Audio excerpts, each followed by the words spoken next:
Kalau bisa urusannya, ayah ganda kam, ganda kurba, anak kam, anak jere, ujung kemat, milisha ganda, barakami gal,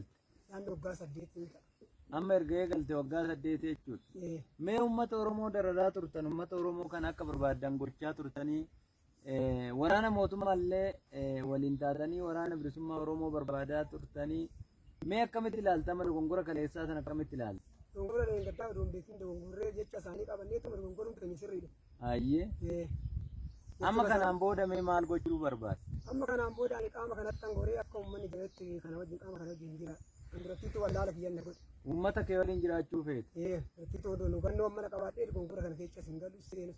Ayyee ila beeki nuti waraanni bilisummaa Oromoo kabaja uummata Oromootiif qabaa kabaja mirga dhalli namaa tokko qabu eenyumaafiyyuu hin qabna.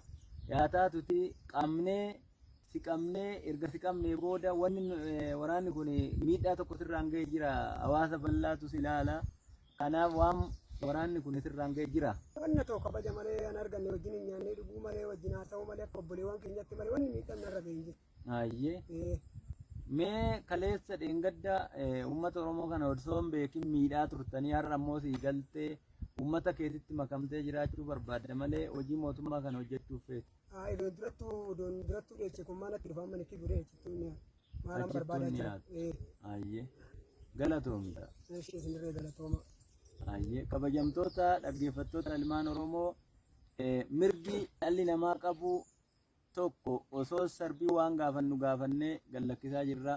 Haa taatuti kanaan booda milishoonni kaaba kibba jiranillee gara waraana bilisummaa Oromootti deemanii harka isaanii kennatanii isaan qofaa miti waraana mootummaa kan ta'e humna addaa Oromiyaa makalaakaa federaalaa keessa kan jiran agaazii jedhanii yookiin immoo warra riippaabilikaan gaardi jedhanii mootummaan maqaa adda addaatti moggaasee akka guddinaa fakkeessee mindaa tokko malee achitti itti taphatee gara barbaadetti ergee kaabaa fi kibba gubbaarratti ficcisiisaa kan waraana bilisummaa Oromootti ergee asitti dhumuu isaaniitiin dura waamicha isaaniif goonaa koottaa gara keenya koottaa namni isin tuqun jiru kabajaa dhalli namaa qabu isiniif qabna nuti ijoollee abbaa gadaati abbaa gadaa kan dhugaati malee abbaa garaa sobaa miti.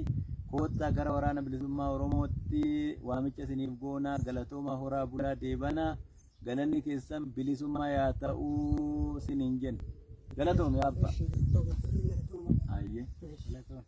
Nagaa hanga. Hojii akkanaatti immoo deebitee uummata Oromoon darrarii. Haara maara guftaa godrattuu ni akkanatti wanneen kun nu galiin maatii. Nyaanyaa iddiriituun ta'e. Haara. Shimala kanke itti cabsii bira darbi. Shimala kanke itti cabsii bira darbi. Bira darbi. Hello loli lola arsi chimle nusi lola baale kalle lola rarke loli shakke lola wallo lammi malo geesse ka geesse geesse ka geesse geesse ka geesse geesse ka geesse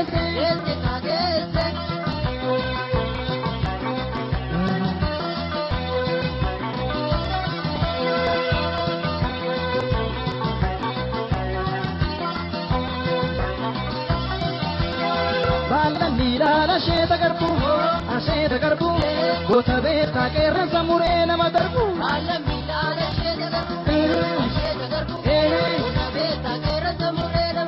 Baalan miilaan asheta garbu, goota beektaa qeerransa muree nama darbu.